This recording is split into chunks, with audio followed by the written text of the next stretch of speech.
মুসলিম চেতনা যদি শক্তিশালী থাকে তাহলে মুসলমানদের সাথে কোনো জাতি টিকতে পারবে না। যদি আজকে ভারত সামরিকভাবে আমাদের দেশে কিছু করার চেষ্টা করে, দেশের মানুষ যুদ্ধ করবে, আপামর জনতা। ছাত্র জনতার অভ্যুত্থানে বাংলাদেশে অবসান হয় ফ্যাসিস্ট শেখ হাসিনার ভয়ঙ্কর শাসনামল। ভারতও হারায় এক তাবেদার সরকার। দেশ ছেড়ে পালিয়ে মোদির দিল্লিতে গিয়ে আশ্রয় পেয়ে বসে নেই হাসিনা। নানাভাবে দেশে অস্থিরতা তৈরির চক্রান্ত করছে পলাতক থাকা আওয়ামী লীগ নেতাকর্মী। তাদের সঙ্গে যেন কাঁধে কাঁধ মিলিয়ে মাঠে নেমেছে ভারত। বিশেষ করে কট্টর হিন্দুত্ববাদী বিজেপি যেন পাগলপ্রায়। ভারতের নানামুখী ষড়যন্ত্র ডালপালা ছড়ানোর মধ্যে দিনভর গুজব ছড়াতে ব্যস্ত ভারতীয় মিডিয়া।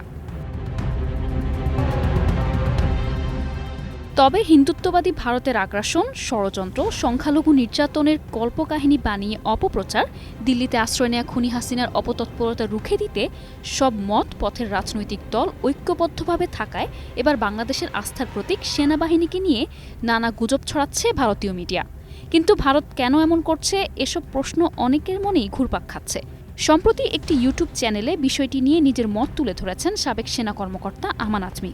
মুসলিম চেতনা যদি শক্তিশালী থাকে তাহলে মুসলমানদের সাথে কোনো জাতি টিকতে পারবে না, এবং তারা তখন তাদের পণ্য বাজার হারাবে।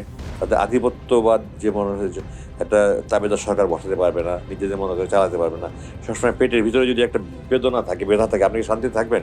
তিনি ভারতে কিছু বিশেষ গোষ্ঠীর শত্রুতা ও অপপ্রচার নিয়েও মন্তব্য করেন।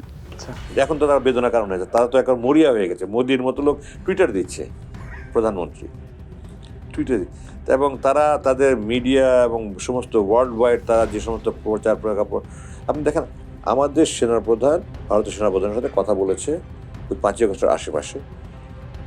ভারতের সেনাপ্রধানটা কেন বললো? আমাদের দেশের লোকজনকে সেনাবাহিনীর বিরুদ্ধে খেপিয়ে তোলার জন্য।